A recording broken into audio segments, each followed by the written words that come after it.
My brother filmed his kids, smashing my 12-year-old son's custom drone while my parents laughed. They called it payback for spoiling him. I didn't yell. I just went home, logged into their smart homes, shut everything down, and made them live without my help, until they finally broke. My name's Martin Hale, I'm 38, and I work as a cybersecurity consultant. That's a fancy way of saying I spend most of my time behind screens, keeping networks from falling apart. I live a quiet life in a small two-bedroom house just outside of town with my son, Steven, who's 12. It's been just the two of us since his mom left when he was little. No drama there, just one of those things that stop working no matter how much effort you put in. I don't talk much to people outside work. Most days are simple. Wake up, check client systems, drink terrible coffee, cook something halfway edible, then hang out with Steven. That's my routine. Peaceful, predictable. He's a lot like me at his age. Quiet, always tinkering with something. He likes computers, robots, drones, anything with wires or motors. The kid's smart. Smarter than I was at 12 for sure. A few months back, Steven asked me if we could build a drone together. Not buy one, but actually build it. Pick the parts, program it, make it fly from scratch. I hadn't seen him that excited about anything in a long time, so I said yes. I figured it would be good for both of us. Him to learn, me to actually do something meaningful that isn't for a client who forgets my name 5 minutes after paying me. We called it Echo. It started small, just sketches and a list of parts. We spent weekends going through online forums, watching build guides, comparing motor sizes and flight controllers. Every paycheck, I'd buy a piece or two. Motors, frame, propellers, camera module, microcontroller. Steven would come home from school and go straight to my office. We'd solder, code, test, fail, fix, and do it again. I taught him the basics: voltage, current, how to ground things, how to not fry a board. He picked it up fast. I'd catch him reading about sensors and machine learning instead of playing games. Some nights we'd stay up until 1 or 2, the workbench covered in wires, tiny screws, and empty soda cans. Steven's eyes would light up every time something actually worked. The motors spinning, the controller connecting, the LED blinking the right color. He'd say things like, "Dad, this is actually working," and I'd just smile. I didn't tell him, but those moments were the only times in years I felt genuinely proud of something. Outside of our little bubble, I don't have much family support. My younger brother Liam, he's 35, was always the loud, confident one, the type who could talk his way into anything and out of everything. He works in sales, or maybe used to, depending on the week. He's always chasing something: crypto, flipping cars, new side hustles that somehow always crash and burn. My parents, Elaine and Frank, never saw any of that as a problem. To them, Liam's a dreamer. Meanwhile, I was steady, which is their polite word for boring. When I was paying rent at 16 and fixing neighbors' computers for cash, Liam was out wrecking cars and laughing about it. Somehow, I was still the one who got lectures about responsibility. That dynamic never really changed. I ended up being the family tech guy, the guy who installs their routers, pays their bills when times are tough, and fixes their mistakes while they act like it's no big deal. They call, I help. That's the routine. But in this house, things are different. Here, I don't fix other people's messes. I build. And for once, I was building something that mattered. By late spring, we had every piece of Echo ready. The frame was carbon fiber, lightweight but sturdy, 4 brushless motors, a 1080p camera, custom flight software that Steven and I coded together. We even programmed a basic AI system, so it could recognize objects and stabilize itself. We set it up in the backyard that Saturday morning. Steven had barely slept the night before. I told him to stand back, just in case it didn't go as planned. I flipped the switch, and for a second, nothing happened. Then the rotors spun up with that high-pitched whine. The drone lifted, wobbling a little, then steadied itself in the air. Steven yelled so loud the neighbor's dog started barking. He ran around the yard while I guided it in small circles. The thing actually worked. I landed it carefully on the grass, and Steven just stood there staring at it, grinning like it was the coolest thing in the world. He said, "Dad, we did it," and hugged me before I could even say anything back. I'm not a big emotional guy, but that one hit different. I just patted his shoulder and said, "Told you we'd make it fly." That day stuck with me. It wasn't about the drone. It was about seeing my kid feel proud of something he built with his own hands. For once, I wasn't the guy fixing other people's problems. I was the dad who helped his son create something amazing. Steven spent the rest of that weekend tweaking the code, fine-tuning the motors, and naming all the test flights. Echo 1, Echo 2, Echo Beta. He even started designing a custom shell to protect the core parts. Every night before bed, he'd say, "Can we work on Echo tomorrow?" And every time I said yes. For a while, it felt like maybe life had finally leveled out. Work was stable, the bills were paid, and my son was happy. I didn't know it then, but that was the last peaceful stretch we'd have for a long time. Because in my family, peace never lasts. And Liam always finds a way to ruin a good thing. Yaktro. My family has always had a habit of showing up uninvited and leaving chaos behind. My brother Liam is the best at it. He's 35, smooth-talking, overconfident, and allergic to responsibility. He could sell air if it meant attention. I'm the older one, but somehow I'm always the one fixing his mess. Liam thinks I live a boring life because I don't chase money schemes or post fake success online. He calls me Mr. Steady. I call him when I need a reminder of what not to be. He's the kind of guy who'll brag about being self-made while using your Netflix login. Growing up, Liam was the favorite. Our mom, Elaine, called him free-spirited. Dad, Frank, just called him a handful and stayed out of it. When I got straight A's, Mom would say, "You should help your brother study." When Liam crashed his car, she said, "At least he's okay." That's how it always was. Liam breaks. I fix. They praise him. Now that we're older, nothing's changed. I've bailed him out of debt more times than I can count. He once called me at midnight because his Wi-Fi wasn't working, and he had a client presentation. I logged into his router remotely, fixed it, and he didn't even say thanks. Just, knew you'd handle it, bro. Last year, I upgraded all their smart systems. New routers, thermostats, security cameras, everything under my management account. Liam paid for none of it. He later told our parents he set it all up, and they believed him. I just laughed. You either learn to stop expecting fairness, or you drown in it. That Thursday, I got a text from Liam. "Coming by Saturday. The boys want to see that flying thing Steven made." No question mark, just a statement. That's how he operates. Assumes yes.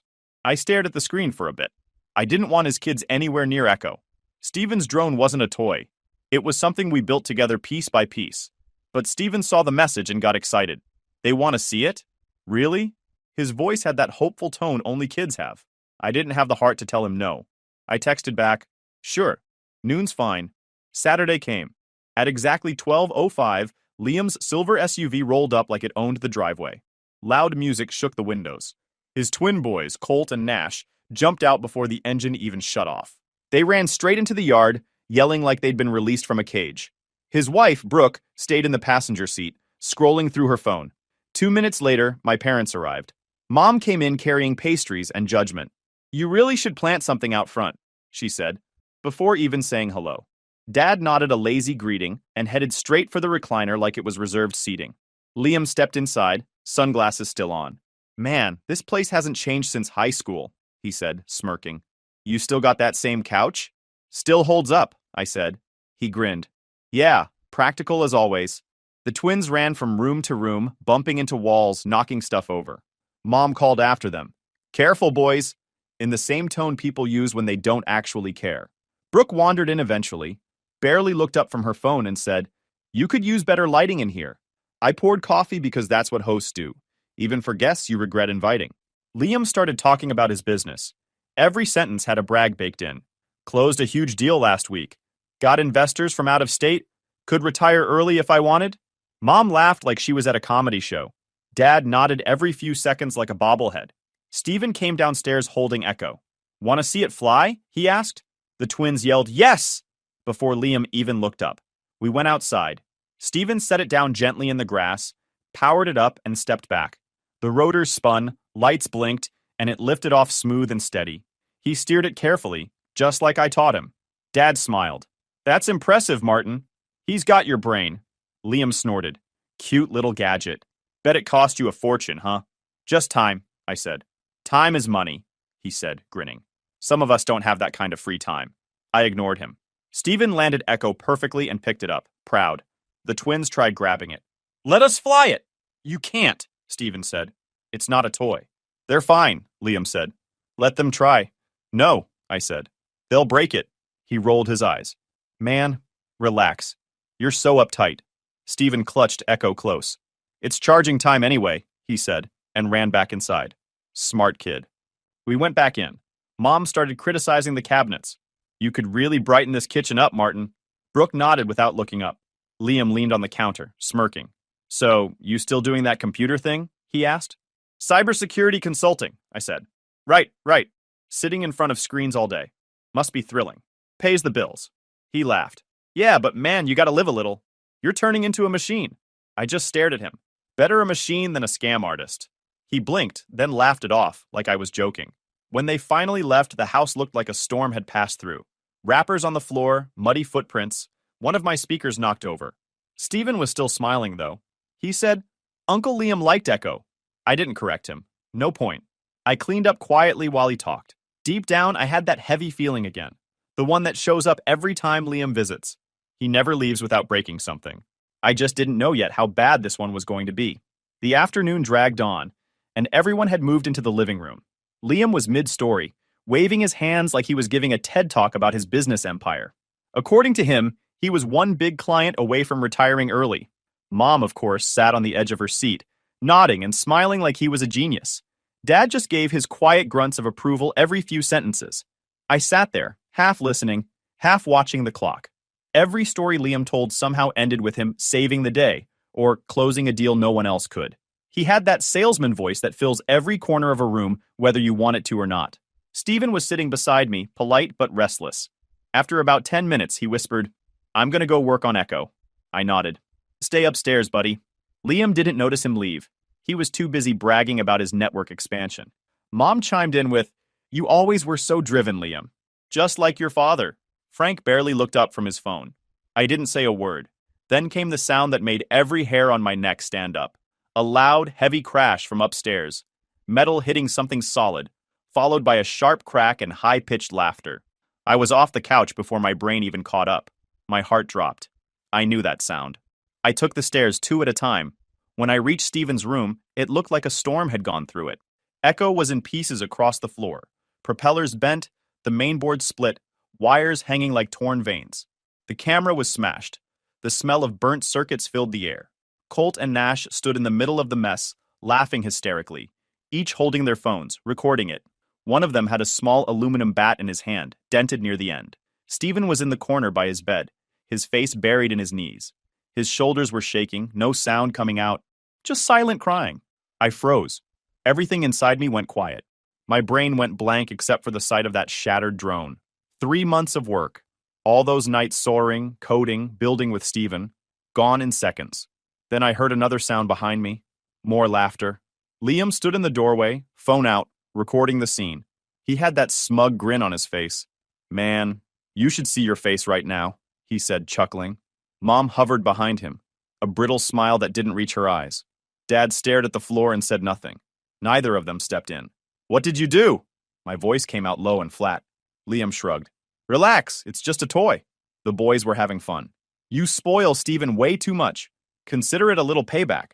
Payback for what? I asked. He smiled wider. For making the rest of us look bad.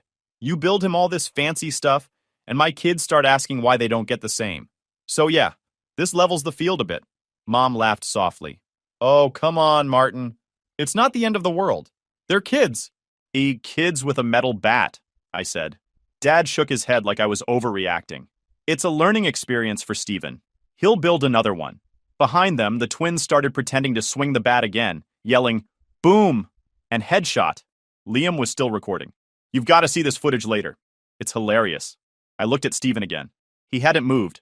His small hands were gripping his knees so tight his knuckles were white. The tears just kept falling. Get out, I said. Liam smirked. What? Get out. He blinked, laughed like I was joking, and said, You're seriously mad over a piece of junk? I took a step toward him. You need to leave. Now. Mom stepped forward, frowning. Martin, you're making a scene. Leave, I repeated, louder this time. The twins stopped laughing. Liam's grin faltered. For a moment, he looked like he might say something, but he didn't. He turned, shrugged, and muttered, You've really lost it, man. And as they went downstairs, I heard him say to the boys, Guess Uncle Martin doesn't like jokes. They laughed again, and Mom's voice followed with, He's always been too serious. I didn't follow them out.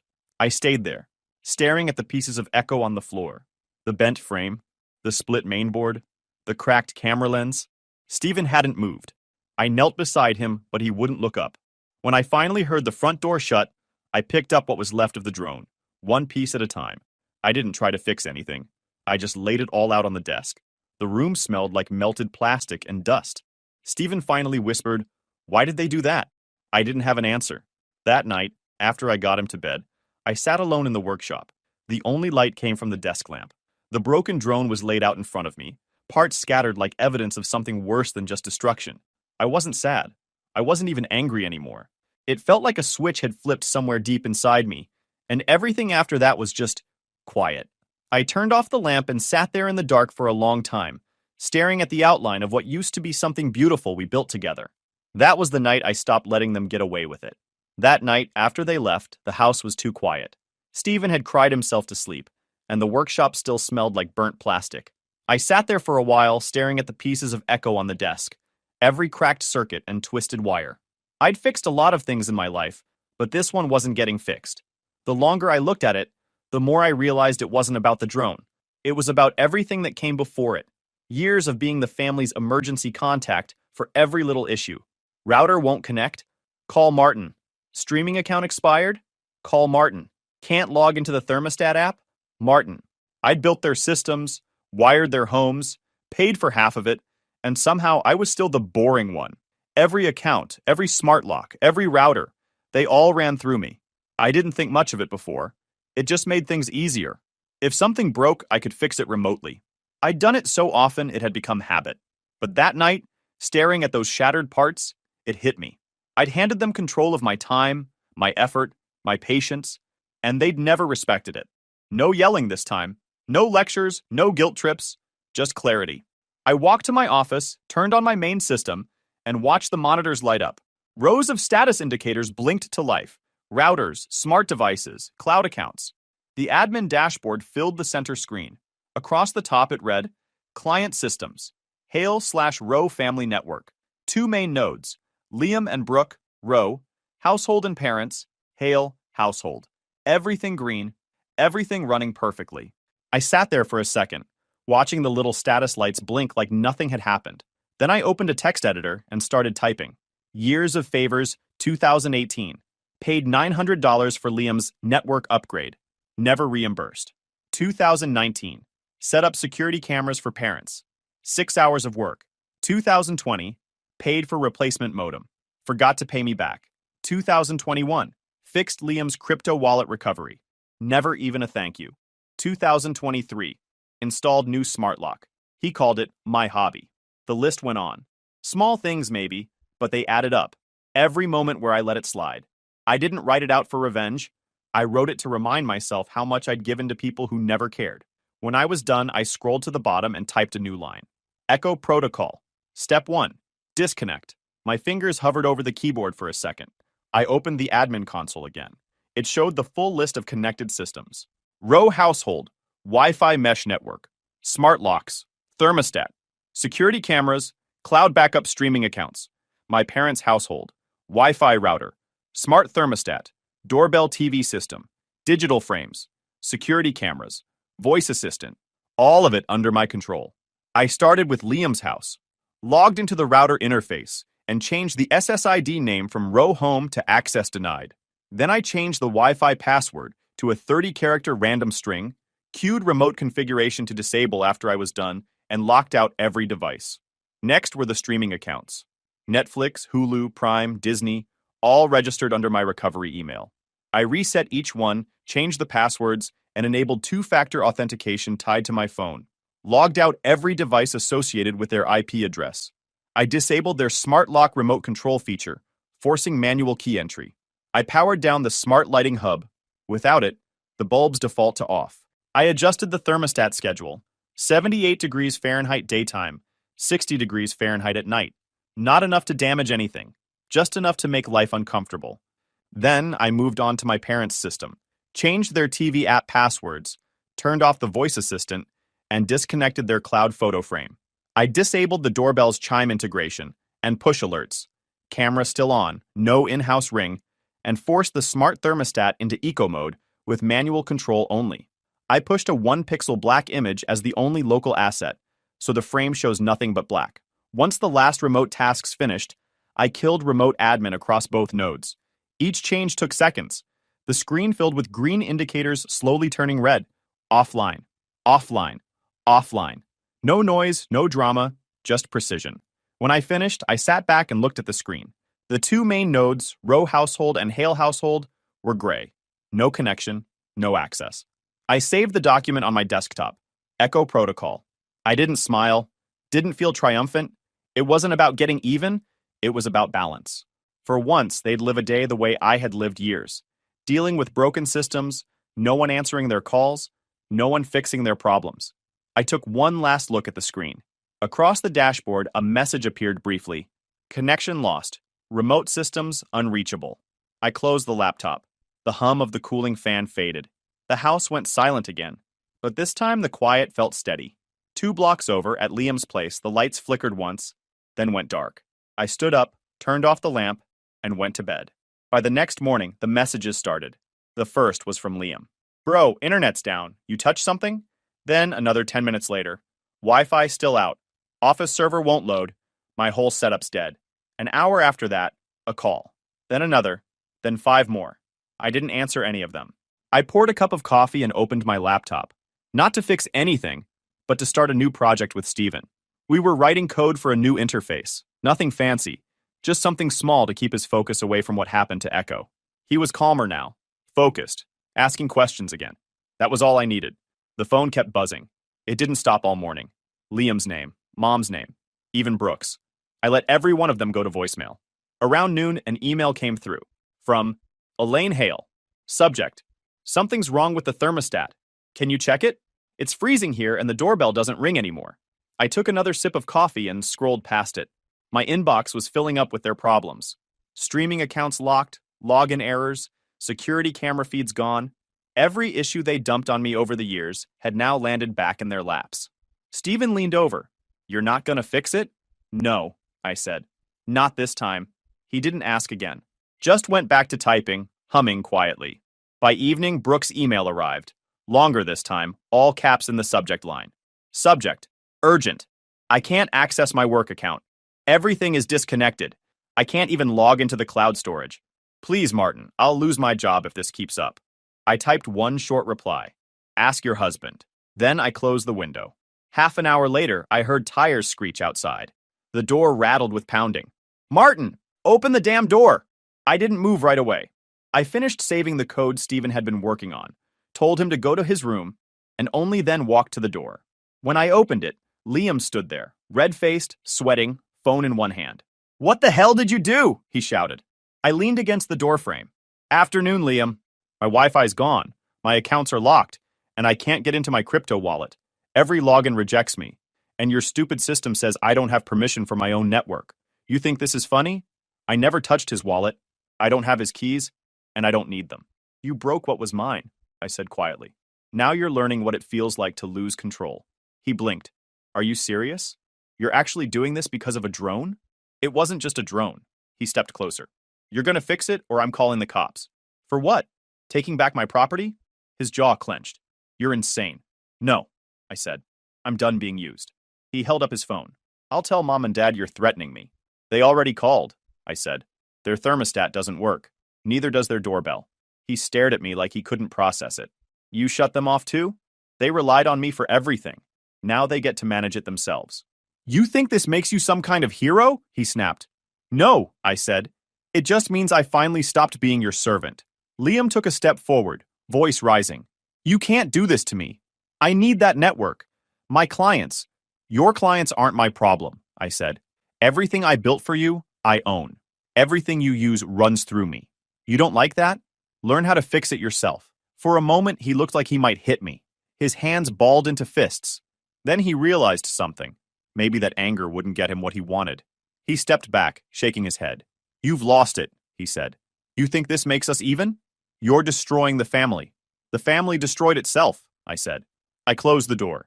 He started pounding on it again. You'll regret this. You hear me? I didn't answer. I just locked it and walked back to the kitchen. Through the window, I saw him still shouting on the porch, pacing like a caged animal. Then he finally got in his SUV, slammed the door, and sped off. Steven peeked around the corner. Was that Uncle Liam? Yeah, I said. He's having technical difficulties. Steven tried not to smile. Like the kind Grandma always calls about? Exactly like that. He laughed quietly and went back to his room. I sat down at the table, refilled my coffee, and opened the terminal on my laptop. Two nodes still gray on the admin dashboard. Liam and Brooke, row, household and parents, Hale, household. I stared at the screen for a few seconds, then closed it. No satisfaction, no anger, just quiet. Outside, the streetlights flickered on, one by one. Across town, at my parents' house, the lights stayed dark. Within a week, the fallout started to spread like cracks through glass. Liam's company website went offline first. He'd built it using the same cloud service I'd set up for him 2 years ago. Without access to my admin credentials, he couldn't even reach the backend. His online store redirected to a default error page. Then his email server crashed. He'd linked his work address to the same domain, and all his business messages vanished. His backups were on a shared drive, one he'd never maintained, even after I warned him about it. Every client contact, invoice, and sales record was gone. 2 days later, his investors started calling. They couldn't reach him, couldn't access reports, and their systems were rejecting his login attempts. One by one, they pulled out. The posts stopped coming on his social pages. The man who couldn't go 5 minutes without bragging suddenly had nothing to brag about. He still tried to spin it, claimed there was a server migration issue, claimed hackers hit him. But people around him knew something didn't add up. He had no IT guy, no support system, no clue what he was doing. Without me, he was just noise. Meanwhile, his twins, Colt and Nash, found new ways to keep the family name in trouble. The school called him after they spray-painted the gym doors with some dumb slogan about being untouchable. They got suspended for a week. When I heard about it, I wasn't even surprised. Those kids grew up learning from him. Loud, careless, thinking nothing had consequences. At my parents' house, it wasn't much better. Elaine and Frank were constantly at each other's throats. The smart thermostat kept switching to eco mode. The cameras wouldn't connect, and their streaming apps demanded new logins. Mom called me at least 6 times, each message angrier than the last. "This isn't funny, Martin. Your father's freezing, and nothing in this house works." I didn't reply. She had decades of my time. She could figure out a few weeks on her own. While their lives tilted into chaos, mine became quieter. Stephen and I started rebuilding Echo. We called it Echo 2.0. This one wasn't just a rebuild. It was an upgrade. Stronger frame, reinforced propellers, smarter AI, new flight routines. We worked in sync. I handled the core coding. He handled assembly. He didn't talk much about what happened, just focused. And I let him. The hum of motors and clicking of tools replaced the noise of family drama. On the 10th day, I saw Liam's name trending locally online. He'd posted a long rant on Facebook, tagging me. The headline read, "My brother sabotaged my company." The post went on about how I was a control freak, how I'd cut off my family's access to their own property, and how I'd ruined his business out of jealousy. He attached screenshots of blank logins and error pages, claiming I hacked him. The comments came fast. Some people believed him at first, others didn't. He'd built a reputation for bragging, lying, and playing the victim. People started asking questions he couldn't answer. I read the whole thing twice, then left a single comment. "Respect keeps systems running. You should try it." That was it. No insults, no explanations, just that one line. By the end of the day, my comment had 10 times more likes than his post. People screenshotted it, reposted it, turned it into a meme. Within 24 hours, Liam's credibility was gone. Old clients commented stories about him ghosting them or lying about payments. Others shared receipts proving his business had been collapsing for months. By week 2, he deleted his account. Mom tried calling again after that, but her voicemail sounded different. Defeated. Quiet. Dad didn't call at all. Through it all, I said nothing. I didn't gloat. I didn't reach out. I just kept working with Stephen. Every night, we made small progress. Echo 2.0's sensors were cleaner, its balance sharper. It responded to commands instantly, even in wind. One night, Stephen looked up from the desk and said, "It's better than the first one." I nodded. "Because we learned." He smiled, then tested the controls. The drone lifted smoothly, hovering in place. The LEDs glowed blue, steady and calm. No shaking, no hesitation. We watched it float there in silence for a few seconds, before he landed it perfectly on the table. "Guess it's ready," he said. "Yeah," I replied. "This one's not breaking." Stephen laughed. It wasn't just about the drone anymore. We both knew that. That night, after he went to bed, I checked the dashboard one last time. Both Row and Hale systems still gray, still offline, still mine. I closed the laptop and leaned back. No noise from the phone, no new calls, No new emails. Just quiet. Every hum from Echo 2.0 in the workshop reminded me that peace doesn't come from giving people what they want. It comes from taking back what they never appreciated in the first place. 3 weeks passed before anyone from my family showed up again. It was a Sunday afternoon, quiet, the kind of day where the world finally feels like it stopped spinning. I was cleaning up the workshop when the doorbell rang. Through the front window, I saw Liam, Elaine, and Frank standing on the porch. They looked like people coming to a funeral. Awkward, stiff, not sure what to say. Liam was holding a bunch of flowers wrapped in plastic, half wilted from the heat. I opened the door and waited. Liam cleared his throat. "Can we talk?" I didn't say yes or no. Just stepped aside. 5 minutes. They walked in slowly. Mom put the flowers on the counter like a peace offering. Dad stayed behind her, hands in his pockets, eyes on the floor. The silence stretched. Stephen came down the hallway, stopping beside me. He didn't say anything either. Liam finally spoke. His voice was softer than I'd ever heard it. "I came to apologize to both of you." He looked straight at Stephen. "I messed up. What I did to your drone was wrong. I thought I was being funny, teaching you not to get attached to stuff. But the truth is, I was just jealous." Stephen's face didn't change. He just stared at him. Liam kept going. "You and your dad built something together. My kids don't listen to me. They don't respect me. And I took it out on you. That's on me. I can't take it back, but I'm sorry." Mom's voice came next. "We're all sorry, Martin. We shouldn't have laughed. We didn't realize how much that thing meant to Stephen. Or to you. We've relied on you for so long that we stopped treating you like family and started treating you like some kind of service line." She looked tired. Her usual sharpness was gone. Dad still hadn't said a word. "You should have realized sooner," I said. Mom nodded. "You're right." Liam stepped closer, still holding that defeated look. "When everything started falling apart, I blamed you at first. But now I get it. I built my whole life on people cleaning up after me. When you stopped, I finally saw what that looks like. It's ugly." "You learned something then," I said. "Yeah," he said quietly. "The hard way." Mom tried to smile, but it didn't reach her eyes. "Can we start over? I'm not asking for you to fix everything again. Just to talk. To have dinner like a normal family." I looked at her, then at Liam. "You all taught me something too," I said. "That being nice just makes people use you. So I learned to stop being nice." No one argued. They just stood there. "I'm not your tech support anymore," I continued. "No more passwords, no more system updates, no more emergency calls at midnight. If you need help, you pay someone. If you need my help, you pay me like anyone else. And if any of you ever disrespect me or Stephen again, I walk away for good. No warnings, no second chances." Liam nodded immediately. Understood. Mom whispered, "That's fair." "I mean it," I said. "Boundaries aren't a threat. They're protection. I should have had them years ago." Liam shifted his weight, pulled an envelope from his jacket, and placed it on the table. "This covers the cost for the new drone. Every part. Plus extra. My boys will come here next weekend to apologize in person. No cameras, no jokes." Stephen finally spoke.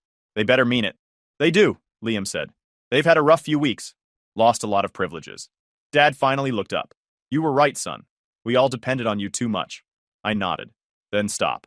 That was the end of it. No hugs, no fake promises. They thanked Stephen for hearing them out, said goodbye, and left. The sound of their car driving away was the best noise I'd heard in years. That night, Stephen and I were back in the workshop.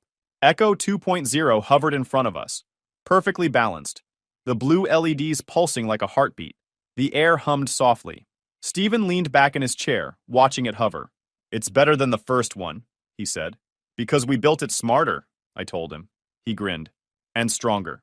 We let it float there a minute before he powered it down. He carried it to his desk, placed it gently in the center, and turned off the light. The glow from its LEDs filled the room like a quiet promise. When he went to bed, I sat at my laptop. The old admin dashboard was still open. Liam and Brooke, row, household and parents, Hale, household. Both gray, offline. I scrolled through the settings, hovered over the last control that still gave me any kind of power over them, and clicked Delete Admin Privileges. Confirmation popped up. "Are you sure you want to remove all remote access?" I clicked yes. Then I opened the file I'd kept since the night it all started, echo_protocol.txt. At the bottom, under the list of steps and notes, I typed one last line. Echo Protocol, complete. I saved it and shut the laptop. Upstairs, the new drone's light still pulsed in slow rhythm. The sound was steady, almost like breathing. The house was finally quiet. Not empty, just peaceful. For the first time in years, I didn't feel like someone's backup plan. I didn't feel guilty for choosing peace over people who never chose me. That night, I sat in the dark and realized something simple. Peace doesn't come from forgiveness. It comes from freedom, the kind you build yourself, one boundary at a time. YouTube just dropped this new hype feature. If you're hooked on this story, smash that hype button. It tells YouTube this video deserves to blow up, and it keeps even crazier stories coming your way.